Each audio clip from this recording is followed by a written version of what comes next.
오늘 내 삶을 가꾸는 마음 수행에 사연 보내주신 분들 소개해 드리고 함께 생각해 보고 함께 그 문제를 해결하고 해소하는 방법을 찾아보도록 하겠습니다.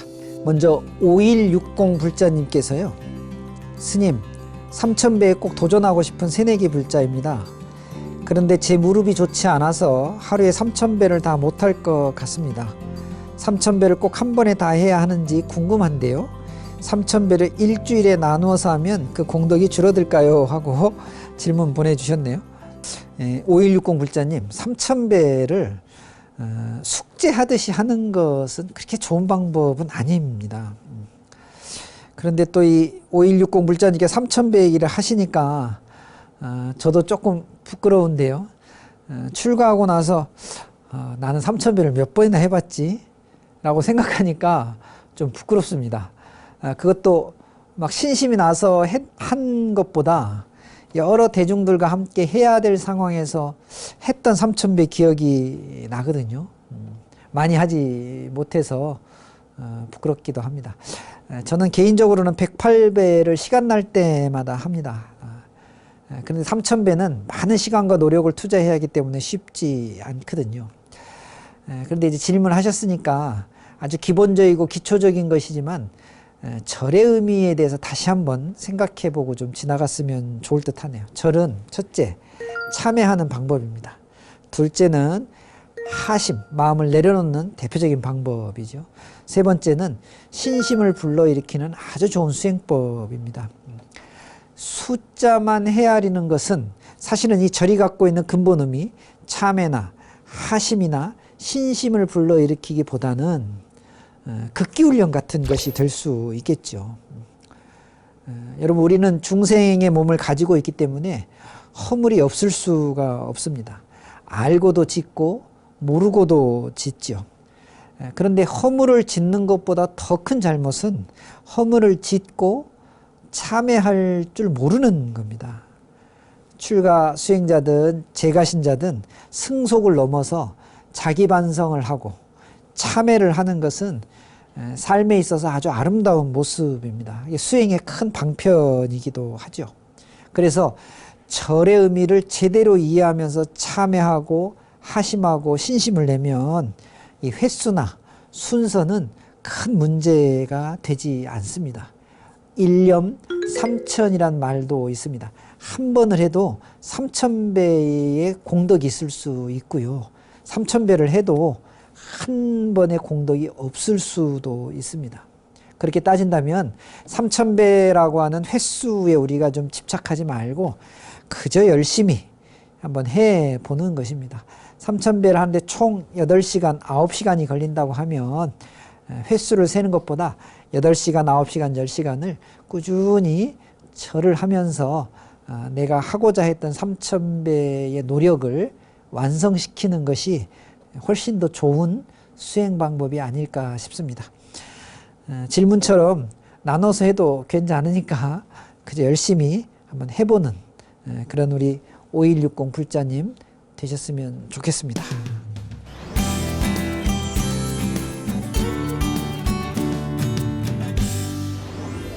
두 번째 사연 소개해 보겠습니다. 스님, 제 이야기를 좀 들어주셔요. 저희 남편은 제가 애들이랑 다투든 친언니랑 다투든 꼭 상대방 편을 들어줍니다. 제 편을 들어주는 건 바라지도 않습니다. 그냥 가만히 듣기나 하지 꼭 제가 잘못한 부분을 요목조목 따져가면서 상대방의 마음을 헤아리라고는 합니다. 때리는 시어머니보다 말리는 시누이가 더 밉다고 하죠. 그런 남편이 너무 밉습니다. 남의 편 만드는 남편을 어떻게 해야 할까요? 결혼하신 0347 불자님께서 아시지? 제가 이 남편을 어떻게 해야 되는지 어떤 조언을 드릴 수 있겠습니까? 근데 다만 아주 오랫동안 살아왔던 부부들에게 제가 여쭈어봤어요. 이렇게 오랫동안 살 수 있는 금술이 좋은 비결이 뭔가 하고 여쭤봤더니 많은 분들이 스님, 원수를 사랑하라고 했는데 뭐 그까짓 것 어렵겠습니까? 이렇게 얘기하시는 분들 많더라고요. 남편이 미우시면 더 사랑해 주셔요. 그게 아주 좋은 방법일 수 있습니다.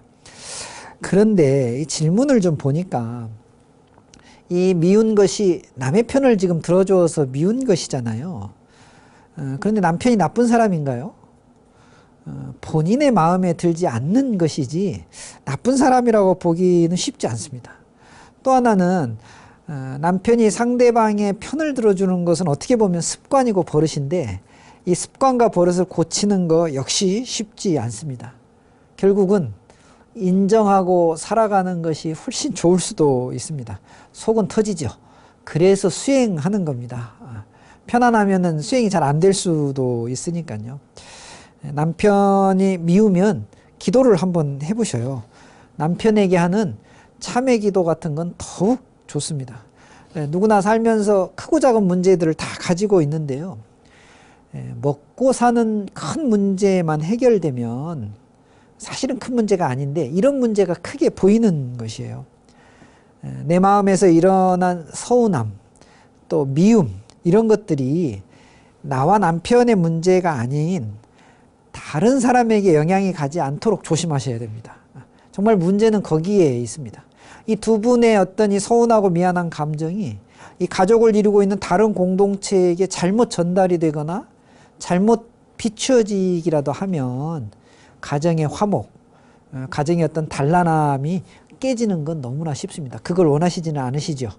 그러니까 밉더라도 그 미운 데서 그치시고 그 미운 마음을 조절해보는 자기 수행을 하시는 것이 어떨까 싶습니다. 미운 마음을 내지 말라는 얘기는 아닙니다. 그건 쉽지 않습니다.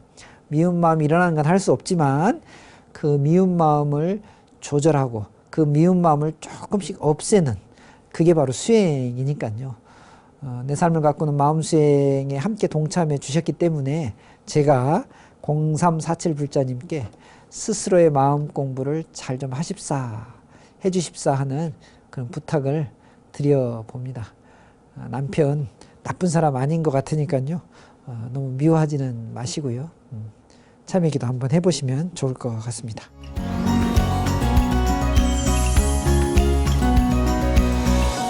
세 번째 사연 소개해 보겠습니다. 7996 불자님께서 스님, 저는 7순이 다 된 노인입니다. 백신을 맞으라고 연락이 왔는데 뉴스를 보면 안 좋은 이야기가 많아서 백신을 맞아야 할지 말아야 할지 고민입니다.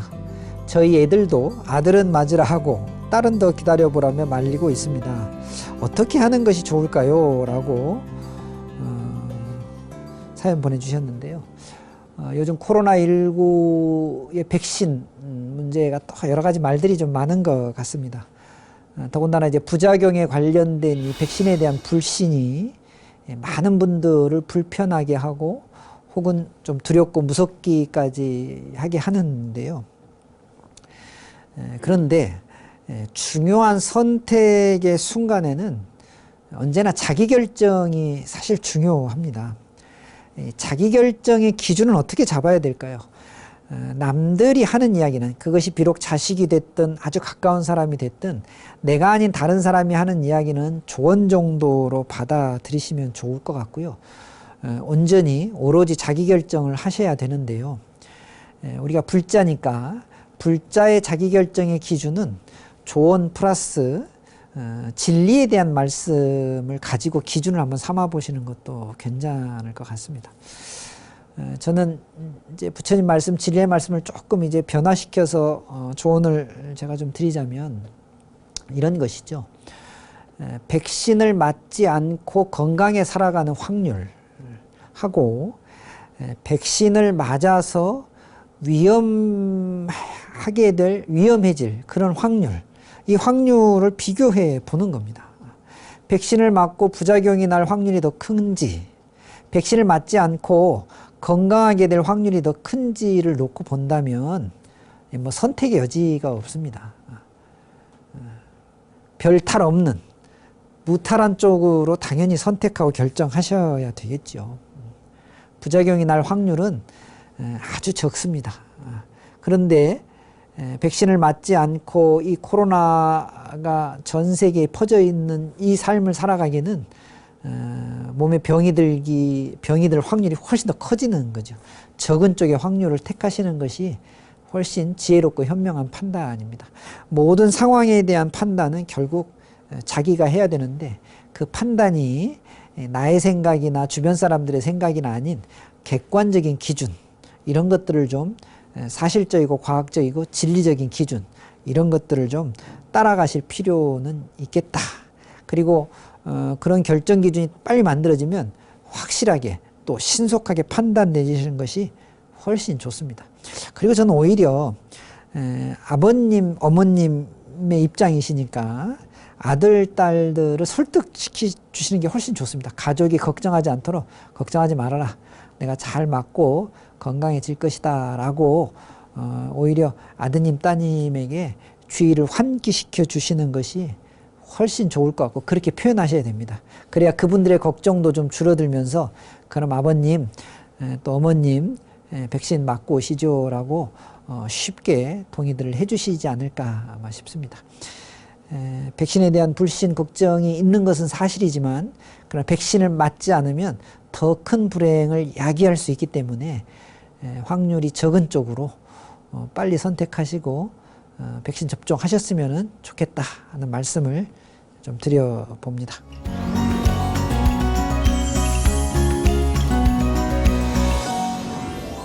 네, 이렇게 사연 3가지는 함께 알아봤습니다. 오늘도 내 삶을 가꾸는 마음 수행에 격려해 주시고 응원해 주시는 문자 보내주셨는데요. 잠깐 소개해 드리도록 하겠습니다. 8797 불자님께서 제게는 남전 스님이 스승이시고 같이 방송을 시청하는 분들이 도반입니다. 우리 마음 수행 열심히 하고 건강합시다 라고 문자 보내주셨는데요. 말씀이 너무 감사하네요. 같이 시청하시는 분들을 전부 도반으로 여기시면서 함께 격려해 주시고 함께 위로해 주시는 좋은 문자 받았습니다. 감사의 말씀 드립니다. 4703 불자님께서는 남전 스님 덕분에 내 삶을 가꾸는 법에 대해 알아갑니다. 좋은 법문 감사합니다. 이렇게 말씀 전해 주셨습니다. 내 삶을 가꾸는 방법, 어려울 것 같지만 의외로 쉬울 수가 있습니다. 많은 분들의 고민 함께 들어보고 생각해보고 나에게 적용시켜 가면서 내 삶을 좋은 방향으로 가꾸어 가는데 함께 동참해 주시면 좋겠습니다. 내 삶을 가꾸는 마음수행 이 시간은 여러분들의 참여로 만들어집니다. 신행생활부터 삶의 고민들까지 평소 궁금했던 내용들 문자나 사연으로 보내주시면 함께 나누어 보고 또 가지고 있었던 짐들도 조금 나누어지도록 그렇게 해 보겠습니다. 문자 사연 보내주신 분들 중에 한 분께는 반야심경 동판도 선물로 드리고 있습니다. 많은 참여, 동참 다시 한번 부탁드립니다.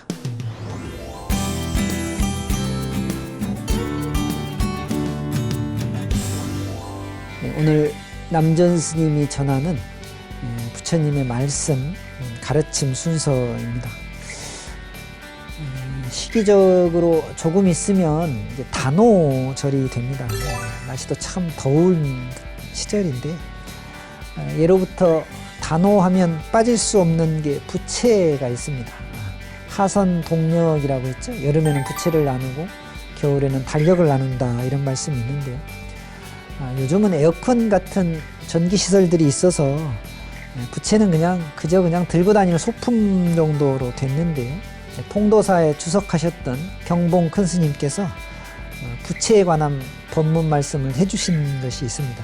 오늘 제가 함께 전해드리도록 하겠습니다. 봄날에 부채를 붙이면 온갖 꽃 피어나고 여름에 부채를 붙이면 구름이 일고 비가 오고 가을에 부채를 붙이면 모든 나무에 낙엽이 지고 겨울에 부채를 붙이면 서리와 눈이 내린다는 말씀을 해주신 적이 있습니다. 우리가 얼핏 보기에는 쓸모없이 보여도 그 안에 진리는 얼마든지 담겨져 있습니다. 무엇이 소중한지를 챙겨보는 그런 시간, 그런 불자님들 되셨으면 좋겠습니다. 더운 여름이고 장마철입니다. 건강 유의하시고 다음 시간에 시청자 여러분 뵙도록 하겠습니다. 감사합니다. 성불하십시오.